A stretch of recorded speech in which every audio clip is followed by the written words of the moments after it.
Bonjour à tous, dans cette nouvelle vidéo, je vous propose d'aborder ensemble une technique de gestion du stress qu'on appelle la technique de l'avocat de l'ange. Elle fait un peu référence à l'expression dans laquelle on dit « je me fais l'avocat du diable ». Là, l'idée, c'est plutôt non pas de défendre l'indéfendable, mais au contraire d'aller plutôt sur une optique résolument optimiste. Alors cette technique, elle s'inscrit, on va dire, dans les techniques cognitivo-comportementales, puisqu'elle va nous permettre d'agir à la fois sur nos cognitions, c'est-à-dire nos pensées, mais aussi sur les comportements qui, je dirais, font suite aux pensées que l'on peut avoir. Alors, cette technique vise, comme je le disais, à gérer son stress et plus particulièrement dans les situations quotidiennes dans lesquelles on est amené à rencontrer des petits tracas, des contrariétés et contrariétés qui peuvent être mineures, en tout cas on va dire on n'est pas sur des événements graves et majeurs, mais des choses qui peuvent être dans l'absolu plutôt mineures, mais qui néanmoins génèrent en nous souvent de la colère, de la frustration, éventuellement un peu de peur, et qui en tout cas peuvent nous pourrir la journée et puis de surcroît pourrir celle de notre entourage. Donc comment procéder pour utiliser cette technique? Alors ça demande une pratique, je dirais, régulière, c'est-à-dire dès qu'un tracas, une contrariété se présente, eh bien on peut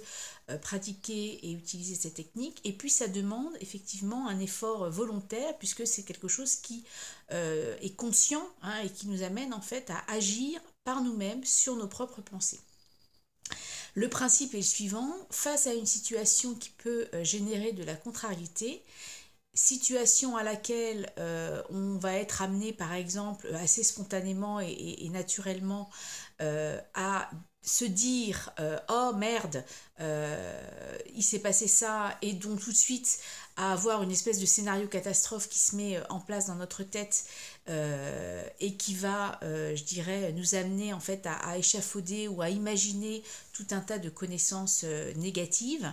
eh bien de remplacer en fait ces pensées négatives qui renvoient au verre à moitié vide par une vision bouteille à moitié pleine, c'est-à-dire se dire plutôt que oh merde, à cause de ça, ça va engendrer telle et telle conséquence négative, se dire plutôt oh chouette, limite c'est super, grâce à cet incident, grâce à cet aléa, grâce à cette contrariété, eh bien ça va me donner l'opportunité de, ou ça va me permettre de, ou ça va rendre possible telle chose, je vais ainsi pouvoir faire ou ne pas faire d'ailleurs telle ou telle chose. Donc ça suppose d'arriver à faire remonter à la conscience, ou en tout cas d'être conscient de ce petit scénario, je dirais, qui se met dans notre tête au moment où on est face à la contrariété. Pas forcément de stopper le scénario, mais en tout cas d'avoir juste conscience qu'il est là et qu'il se déroule, et par un effort volontaire et conscient de remplacer ce scénario négatif par quelque chose de positif. Ce qui suppose aussi d'avoir une certaine créativité pour pouvoir justement sortir de l'ornière qui est qu'inévitablement, s'il se passe ça, je vais penser que il va se passer ça. Alors prenons un exemple. On imagine, c'est un matin, vous devez aller au travail, vous sortez de chez vous, vous vous apprêtez à monter dans votre voiture, enfin vous montez dans votre voiture, vous vous apprêtez à faire tourner la clé de contact et vous vous rendez compte que la voiture ne démarre pas. Éventuellement, vous vous acharnez un petit peu pour tenter voilà, de faire démarrer les choses. Et là, hop, petit scénario négatif qui se déroule dans votre tête, qui fait que peut-être vous allez vous acharner, peut-être forcer sur la clé, au risque d'ailleurs de déclencher une deuxième contrariété si la clé se casse dans le contact. Ou bien, vous vous dites, ok, bon voilà, la voiture ne marche pas, qu'est-ce que derrière ça pourrait éventuellement m'amener de positif? Alors, quelques exemples, alors certains peuvent être totalement irréalistes, mais peut-être d'autres peuvent être tout à fait possibles ou plausibles. Par exemple, bah tiens, ça va me donner l'occasion d'aller voir ma voisine Chantal et puis de lui demander si elle peut me prêter sa voiture ou m'accompagner, ce qui me donnera l'occasion de renouer contact avec elle. Ça peut être l'occasion pour moi d'appeler mon garagiste et puis justement d'en profiter pour prendre rendez-vous pour qu'il me répare sa voiture et donc me donner l'occasion peut-être d'essayer, qu'il me prête une autre voiture et peut-être que je vais voilà, avoir la chance de pouvoir essayer peut-être, je sais pas, la nouvelle voiture sortie par telle ou telle marque. Deuxième possibilité. Autre possibilité encore, si je ne travaille pas trop loin de là où j'habite, bah, de me dire tiens c'est l'occasion d'y aller tranquillement, de faire une petite marche je dirais stimulante, énergisante et pourquoi pas de faire du sport et donc bah, de me mettre voilà, dans une dynamique positive et saine. Donc voilà, hein, là je vous donne trois possibilités, on pourrait en imaginer probablement d'autres et ensuite l'idée c'est de choisir parmi ces possibilités une phrase, ou en tout cas une des possibilités qui soit réaliste et qui puisse, dans votre petit scénario intérieur, devenir cette phrase ressource en fait que vous pouvez justement mobiliser lorsque ce type de contrariété arrive. Donc au début ça peut être un petit peu compliqué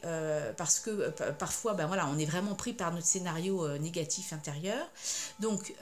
voilà, au début c'est parfois compliqué d'arriver tout de suite à mobiliser une phrase positive, mais déjà la première étape c'est d'avoir conscience du petit scénario négatif et de se voir en fait tourner en boucle, hein, sur des anticipations ou des conséquences négatives. L'étape d'après, c'est non seulement d'avoir conscience, mais d'arriver à stopper cette pensée négative et de commencer à générer des pensées positives. Parfois, on n'y arrive pas forcément dans l'instant, mais juste à posteriori, mais c'est déjà voilà, un premier travail et un progrès réalisé. Et puis, au fur et à mesure de cette pratique et de l'expérience que l'on acquiert, eh bien, on arrive en situation immédiatement en fait à positionner ou en tout cas à remplacer une pensée négative par une pensée positive. Donc voilà ce que je vous invite à adopter comme pratique pour le faire moi-même. Même si, comme tout le monde, je suis en chemin et je n'y arrive pas systématiquement,